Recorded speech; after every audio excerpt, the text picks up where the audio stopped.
Round one, fight!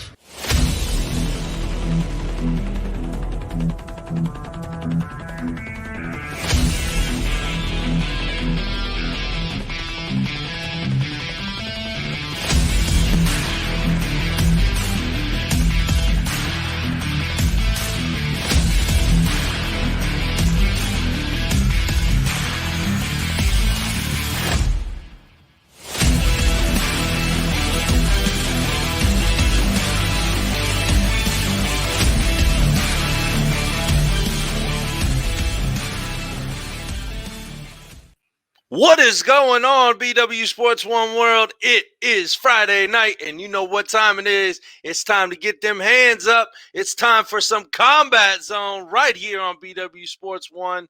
And we got to thank our wonderful family, Rockstar Realty, 317-503-8322. Looking to buy or sell a home? Talk to Shawn at Talk to Tucker today, 317-503-8322. Our good charity, fundraising, and non-for-profit partners, Driving for Dyslexia, 317-643-1105. Call them, donate. We actually have some type of contest going on, if that's what you want to call it. So my personal trainer, and our guest is going to love this one. My personal trainer had put up a $500 donation. So if we get $500 to donating through the next 25 days, I think. So you got about 3 weeks or so to donate. We hit that $500 mark. He's going to put me through torture by making me wear every chain he has in that facility for a full workout. Not just one part of it, not just one aspect. Yes, the full workout, folks. I'm looking so forward to it. But it's for a great cause, so hit that donation, 317-643-1105. And speaking of my personal trainer, stay elite with Elite Performance, 765-499-1005. If you want to look this good, you call Zach Dirr at Elite Performance, 765-499-1005. Last but not least, Aries Academy and Aries Sports Vision Training. It's like the gods of your eyes, folks. I've been doing the training, and another thing my guests should be listening to, because I'll send them a link. Aries Academy, man, it makes your mind work with your eyes. You get quicker reaction time. You get better depth perception to see when those punches are coming or the kicks are coming, and to be able to move out of the way. So hit them up, www.aries-academy.com. Without further ado, I look forward to talking to this man every time I can. And, I don't know. It's just something about him. It just brings out the mayhem in me. So without further ado, let's bring mayhem in himself, Mr. Nathan Maness. What's going on, brother? How we doing? Everything's good, man. Thanks for having me on. Oh, you are more than welcome anytime and every time we can, brother. Thank you for coming back on.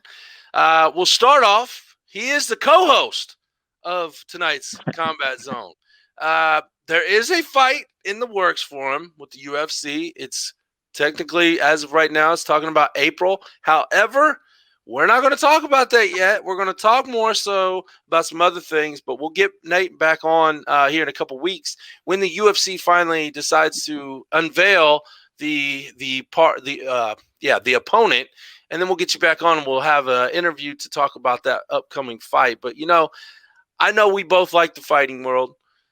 I know that we both could talk about it, and I know we both like betting on the fight. Now, I'm starting to lose my love for betting. I'm gonna tell you that. Well, you got to talk to DaLion, man. Before you hit those sin bets, you got to talk to your boy right here, man. Hey, Dan, who you going with?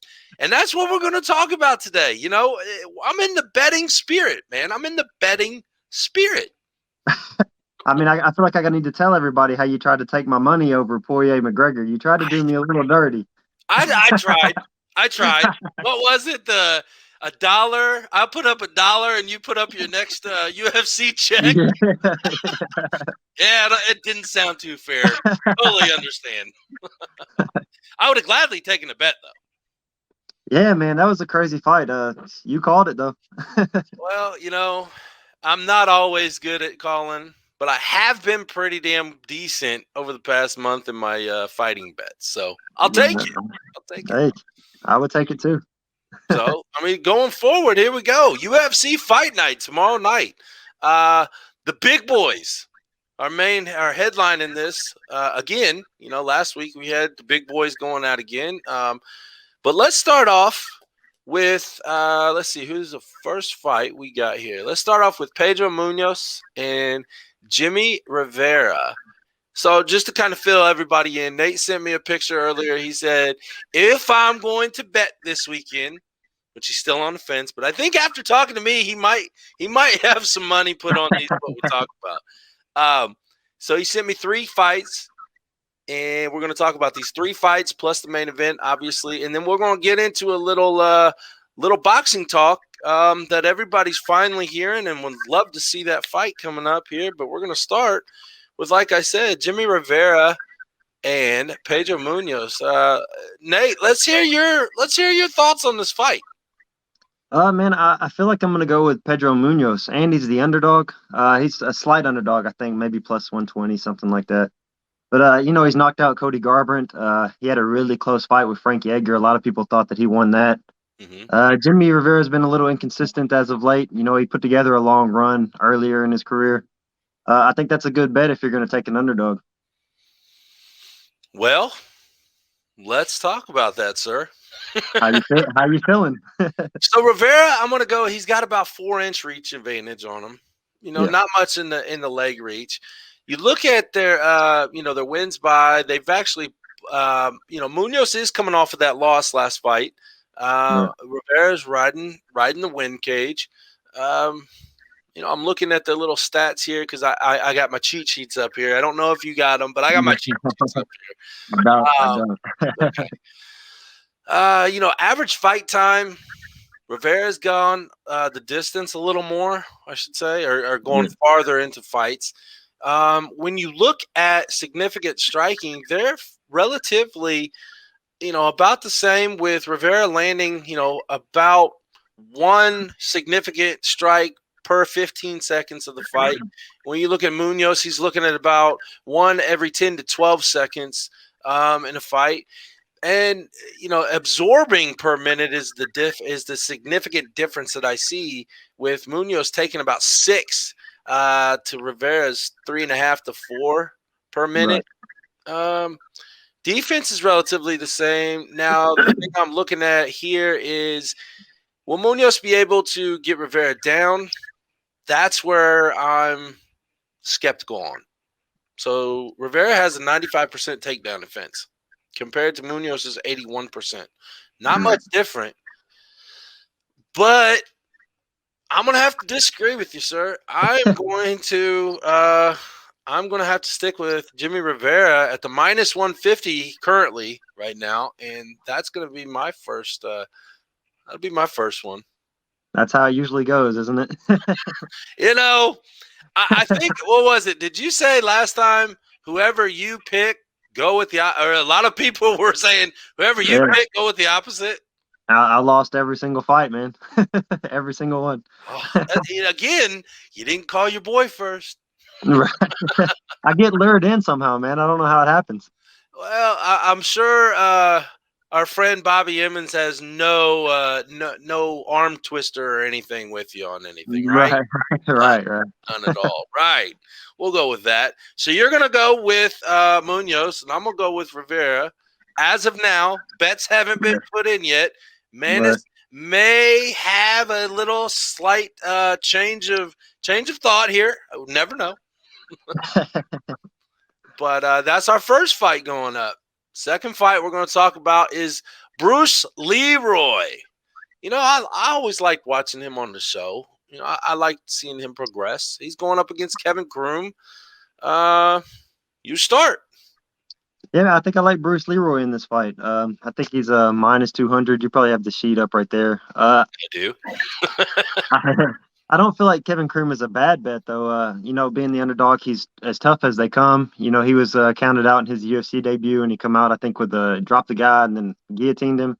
So they both have a lot of experience. I know he fought for Titan FC back in the day. Obviously, Bruce Leroy has the UFC experience, but I think I'd take Bruce Leroy in this fight. So my question, Nathan, help me out with this, because I'm looking at the stat sheets here, and Kroom usually fights at 145. Bruce Lee, I don't want to butcher his last name because I can never say it right. So I'm just going to call him Bruce Leroy. He usually fights at 135. Do you know, is this a catch weight, or which one's moving? Maybe Bruce Leroy just dropped down, but from what I know, he's fought at 145 most of his career. So that could have been maybe here recently he dropped down and I didn't see it, but I think they're both 45s. Okay, so we're going to go with this is a 145-pound fight then. Yeah. Looking at their reach, they are identical. I mean, height's 1 inch, reach is identical at 73.5 inches, 41 inches on the leg reach compared to 39 for Kroom.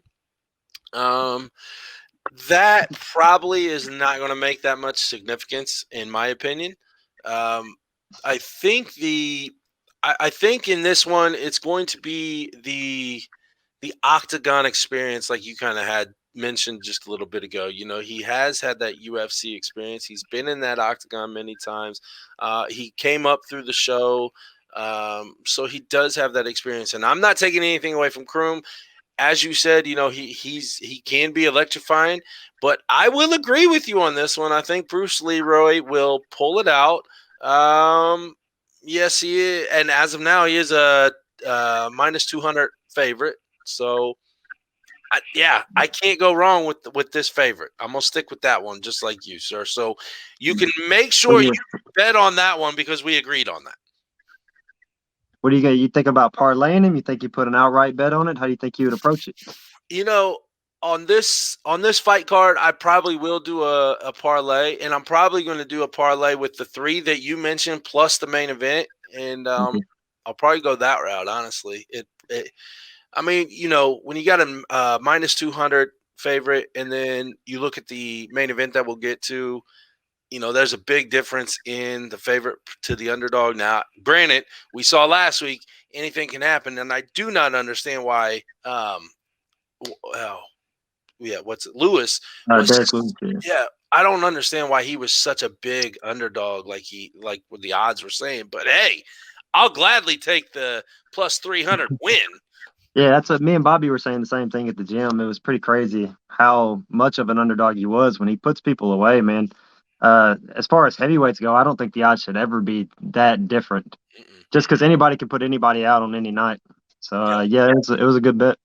Now let me ask you a question. For me, obviously. Let me ask you, because I sent you what I bet on, didn't I? Yeah. Let's talk about that ending real quick. Now, everybody's sitting there. You know, you had a lot of people pretty much talking shit to Derek Lewis on why he didn't stop. You know, my opinion is exactly what Lewis said. You know, the ref's job is to stop the fighter from continuing. And if the ref doesn't stop you, you have to continue because, I mean, like he said, you know, he could sit up like The Undertaker all of a sudden. Right. Anything could happen. I mean, that leg, he could be coming down or something, and he kind of hesitating. Anybody could throw an up kick and just nail you and knock you out right then, and then it's all changed. So what is your opinion and thoughts on, you know, the talk of was it a bad thing to see at the end, or did he handle it correctly? Yeah, I don't think it's anything that you want to see. But if I was in that position, I probably would have done the same thing. You know, I don't slide him at all. You got to put guys away. You know, half your money depends on it. I think he won a bonus for the knockout. I mean, you got to make sure you finish the fight there. I don't say nothing about the ref. He got there as fast as he can. You know, it takes, you know, just as much time for us to react for the refs as it does for us when we're fighting. So I understand that point. I used to like the Mark Hunt walkaway knockouts. You know what I'm saying? He'd hit the guy and just walk off. I'm a big fan of those. You know, that takes a lot of guts to do. So I'd like to see some of those. But, yeah, man, I have nothing against Derek Lewis for jumping in and finishing the job. I agree. I do like those walk-off knockouts. It's something different about it, yeah. It is. And then, but when you see it like, you know, what Lewis did, you know, I agree. You know, the fight wasn't over until the ref got to him, and I think it was Herb Dean. He did get to him as quick as possible, like you said. I mean, it happens. It's the fight world. Nobody really likes to see. Nobody wants to see anybody get hurt, obviously, but it's part of it. Yeah, man, and I want to talk about Derek Lewis's patience. You know, Curtis was winning that fight, was looking really good. Even his stand-up was looking better than in the past. And he timed that uppercut perfect, man. Curtis Blade shot with his head to the outside, and that uppercut hit him solid. It was a good performance by both of them. You know, it kind of reminds me of somebody else that tried to shoot on somebody and ate something, just a couple months ago? Yeah, something like that. Does that sound familiar? So, yeah, I mean, it is what it is. You know, if you're coming in, you got to be prepared to take a shot. And if you're not prepared to take that shot or block or maneuver or get into the guy quicker, you're going to leave yourself wide open like you did. And tremendous accuracy on Derek Lewis's part. And patience, waiting on that opportunity to present itself, you know. Absolutely. Good on him. Absolutely, because, you know, anything can happen in a heavyweight. I mean, anything can happen in any fight, but especially when you get up to 265 pounds throwing around there, it's only going to take that one instant that could change the world, and for Lewis, it did that night. Yeah, for sure. I agree. All right, let's move to the third fight. These fights were picked by Maness. They were picked by Mayhem himself, so that's what we're going over for. So the third one that he picked is Alexander Hernandez versus Thiago Moises, right? Is that how you say it? Yeah, I think so, yeah. All right, you have the floor, sir. Who you got? This one's the hardest one for me. I feel like we'll probably disagree on this one. I'm a little bit biased towards Thiago Moises. We almost got scheduled. I was on the LFA card and was trying to get an opponent, and they offered me him at 155. Obviously, he's a really big guy, so I ended up declining it. So I feel like something towards him, you know, an almost opponent. I really like his jiu-jitsu game. I know Hernandez is a really good athlete, probably has the striking upper hand, probably hard to get taken down. I might stick away from this one just because I feel like this is where I'm getting pulled into somebody I like more than who I think will win. If I bet, I would take Hernandez. I would like for Moises to win. Okay, well, let's go over the stats before I say you were right or wrong on me disagreeing. Both of them coming off a win. Records are, 12-3 for Hernandez, 14-4 for Moises. So, they're right there. You got 2.5 inch reach advantage with Hernandez, half inch on the leg reach difference with Hernandez winning that still. I don't see those being so significant. Not in this fight. Sometimes even an inch can make or break a fight, but I don't think it's going to be the cause of anything for either one of these guys in this fight. Moises is known to go farther in fights, longer fights. The average of time I don't think is right here because it says 15 minutes. So I don't think every fight he's had has went to a decision. But you go to Hernandez, he's averaging about 8 minutes. So he's averaging, right there about a round and a half. Could that be the difference? It could, just the length of being in the fight. Here's where I'm looking at those significant strikes. Moises is pretty accurate with his strikes. It's 62%, and he's throwing, roughly he's hitting and connecting with an actual significant strike, one every 20 seconds in a fight. Compare that to one every 15 seconds or so for Hernandez. So Hernandez may have significant strike advantage on him, but I think Moises is a different type of fighter, and I don't think Hernandez is – I don't want to say he's not ready because everybody at your guys' level has got to be ready regardless of who you're fighting. I just think the ground game from Moises may pull the win out for him, and I picked Thiago to win this at plus 195 currently. So surprised me a little bit on that one. I like it though. See, now maybe that bet just switched over on your end. Yeah, I want to put money on Thiago. Maybe you've convinced me. Well, if my winning percentage over the past month hasn't convinced you, sir, I don't know what else I can do. I'm convinced. I think I'm gonna have to do it. All right. Now, before you make that bet, before you make all these bets, man, you might want to call me. Hey, Dan, I'm feeling it. Are we good? I'm like, yeah, we're good. And I'll hit you up tomorrow morning just to make sure. This would be the time that I just blow them all out. It's like, whoops. Yeah, I shouldn't have picked that one. Yeah. My curse overrides your luck. I'm not going to deny that. All right. To the big boys. The main event on the card, yet again, sits in the heavyweight division. I am not. Rosenstreich? Is that how you say it? Biggie boy. Yeah, Rosenstrike. Yeah, something like that. And then you got Gain. You got Cyril Gain. Is it Cyril? I think it's Cyril. Yeah, I think so. Yeah. Cyril Gain. All right. 11-1 for Rosenstreich versus 7-0 for Gain. Nate, who you got?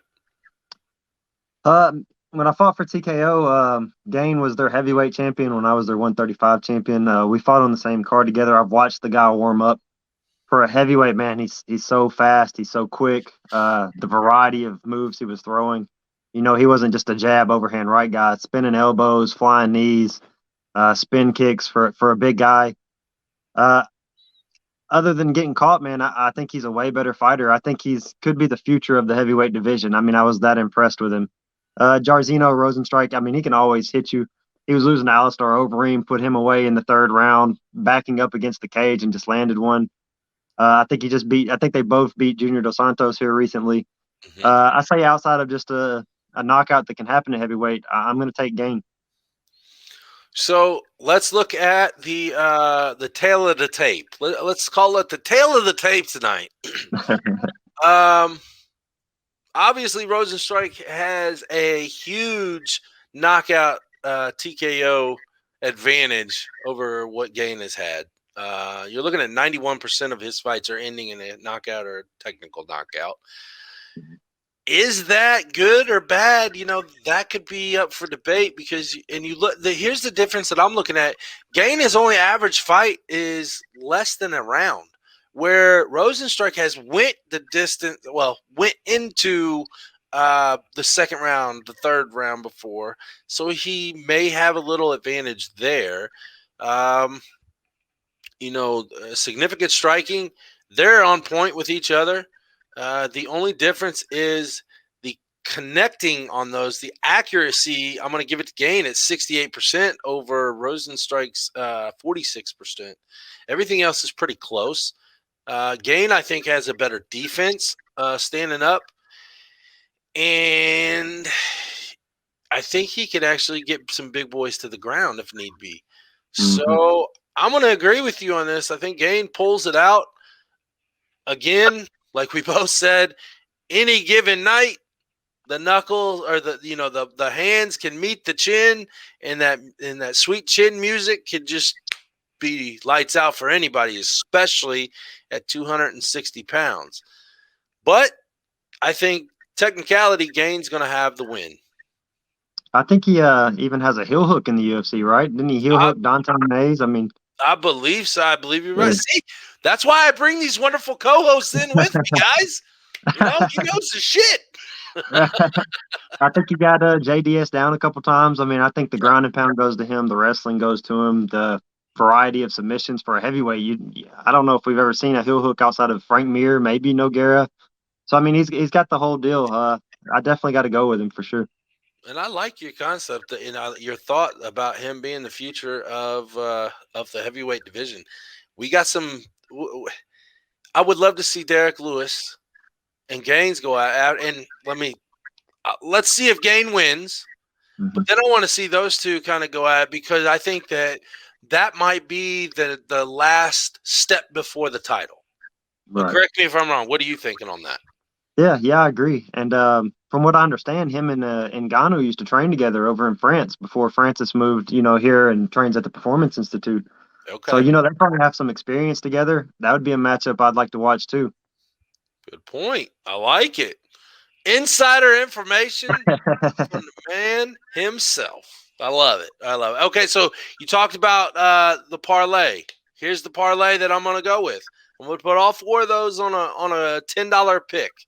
So whatever that works out to be, I'll let you know. I'll send you a picture of it once I get those in, and we'll go from there. Are you going to go individual fight betting? Are you going to go parlay? You going to go a little bit of both? What are you thinking?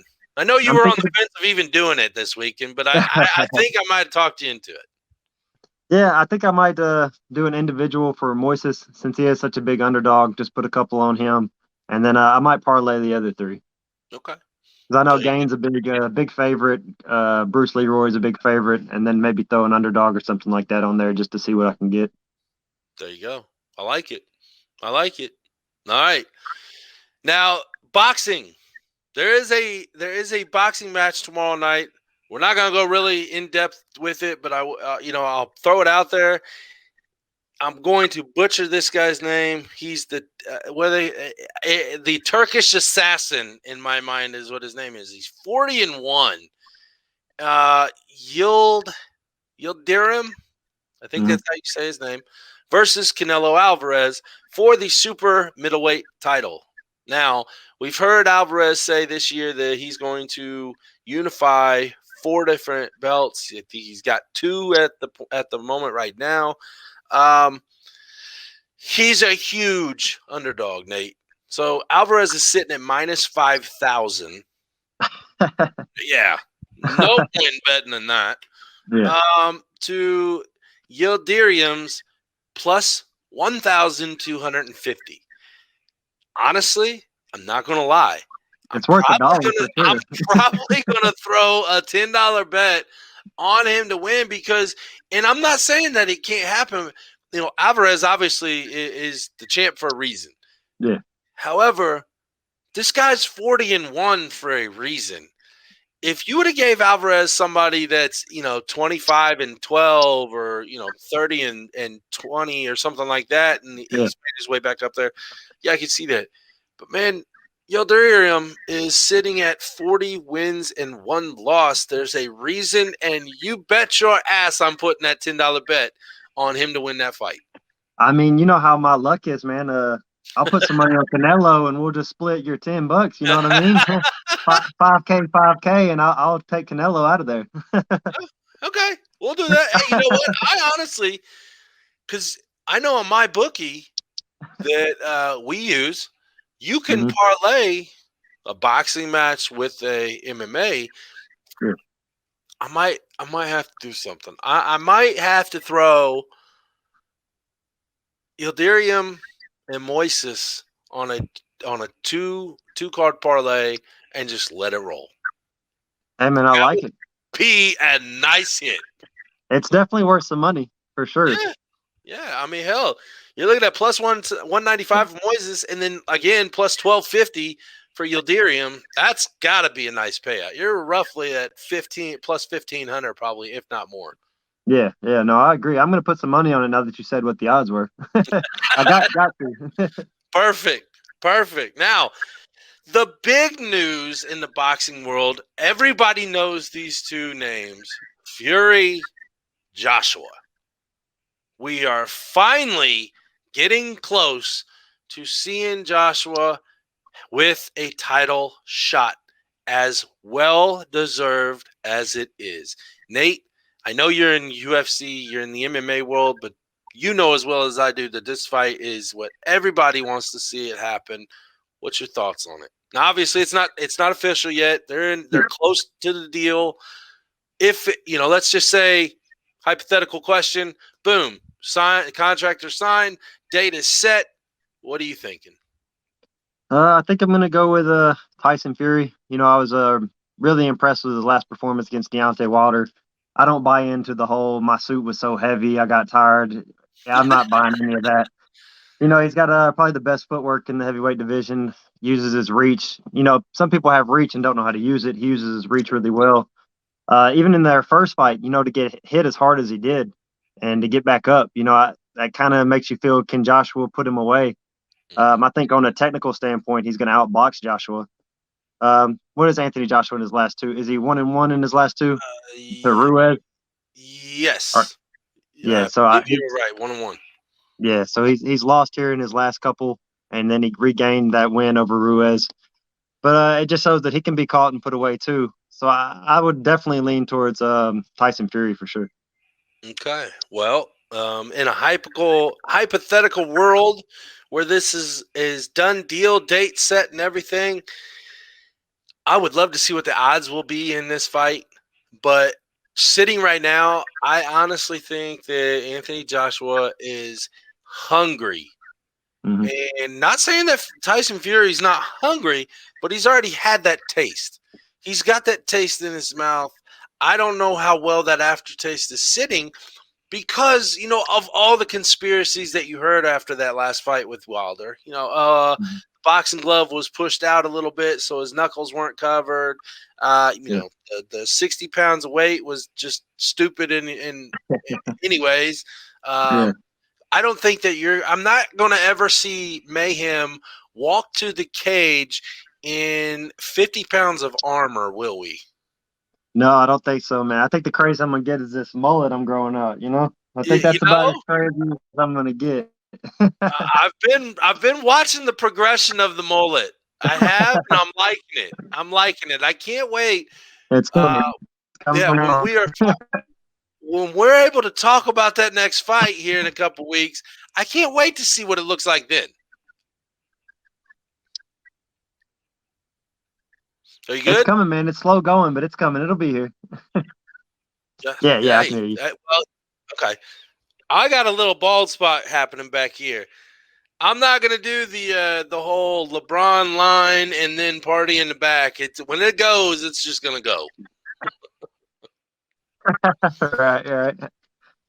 All right. So real quick, yes, this is Combat Zone, but I know my boy Mayhem loves some basketball. So let's hear it. All-Stars. You've seen who made the All-Star team. Any snubs that you think should have been on there? I've seen the starters. I'm not sure on the reserves. I've missed that, but I feel like Dame should have been starting. I think they had Luka in over him. You can't go wrong with how good all the players are, really. Me myself, I would have put Dame in there. I think Booker got snubbed, but they just put him in for AD since he was injured. I think Devin Booker doesn't get the respect he deserves. I mean, he's really good. It's just that he plays on Phoenix. But everything else, man, I pretty much agree with. Okay. Well, do you believe in the fan voting for the All-Stars, or do you think that the All-Star team should be based on a committee that, actually looks at all the stats and all they're playing rather than just who's favorite in the fans' world? Yeah, man, I hate fan voting. I would like to see maybe the media, like you said, but I would like to see the coaches and players. That's the people that are playing against you. They know what you bring to the table more than anybody else trying to game plan against you, guard you. I would like to see the players and coaches get more of a say. I agree wholeheartedly with you. I cannot disagree with anything you just said there. It's not like our betting where I disagree with what you're saying. I'm with you on that. Nathan, Mayhem, Maness. Can't wait to see who we got lined up in April-ish, I'll say. As soon as they can make that announcement for us, we'll get you back on here. But for right now, who do you got to thank?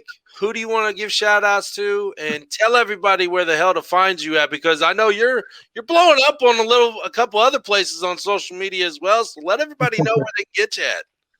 Yeah, man. Instagram, Nate Mayhem 1. On Twitter, I'm trying to get more active on Twitter, so go and follow me. Let's get some action on there. Mayhem Maness 1. I'm a new ambassador for Fighting for Autism, Indiana. Go check out their page, man. Trying to bring awareness to things like that for the less fortunate. Me and my longtime coach, Brad Motivator Cummings, we're getting ready to start a podcast. We're going to be making a page for it. Coming up with a name. If you have any name ideas for Mayhem and the Motivator, send me some name ideas, man. We're going to get this started here in the next couple of weeks. For my sponsors being in construction, Max's Custom Completions, Baker Chiropractic, Ape Ethics, Team Lynn, Merle Painting, Bullet Landscapes, Great North Supplements, Nachos Grill. Thank all you guys for giving me the opportunity to just train full time. And I can't wait to be back on, man. Thank you. I appreciate it. Like I said, brother, anytime, you are always welcome here at the Combat Zone. So Eminem is what I'm thinking. Eminem. We got to come up with a concept of that. Now, if you need any design help, let me know. We can always work something out. Because I got something in mind already, but you guys probably got something. You guys probably got something lined up on that. But you guys let me know if you guys need any help. Always love to cross promote with you guys. Have no problem doing that. Get you out there and appreciate it again, Nate, for coming on with me, brother.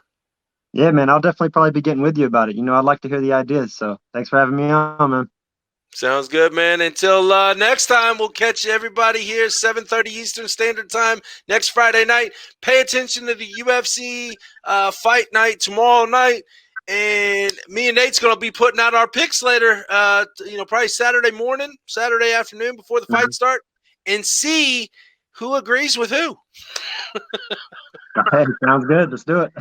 All right, brother. Have a good one. We'll see everybody next week. Remember, BWSPORTS1.com is the place to be. Until then, we're out. Peace.